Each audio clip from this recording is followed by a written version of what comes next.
Talang ito ay rated SPG, striktong patnubay at gabay ng magulang ang kailangan. Dali-dali nang pinatawag na gusto sa kanyang mga tauhan upang dalhin itong si Amanda sa ospital. Sa kabilang banda, tuluyan na nakatakas sila Prino at dito na nila inumpisang maghanap ng matataguan. Habang nagtatrabaho si Santino sa gym ay may nakilala siyang isang babae, subalit may biglang lumapit sa kanya na lalaki. Dahil sa selos ay tinanong siya kung may maibubuga ba ito, subalit umiwas na lang si Santino sa kulo. Natuwa naman si David dahil sa sasakyang regalo ni Don Julio sa kanya.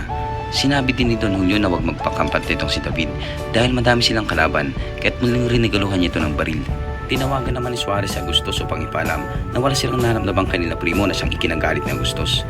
Kinausap naman ni Espina si Warden na huwag muna nilang papatayin si Tanggol dahil magagamit pa niya ito at baka mas malaki ang perang kikitain niya kay Tanggol kung sakaling gagawin niya itong hitman. Napansin naman ni Noy sa Olga na bumaba sa sasakyan kaya't agad niya itong sinundan. Dito ay nakita na niyang nag-uusap sila Warden, ngunit biglang lumayo sa Olga at tinawag ang kanyang mga bodyguard.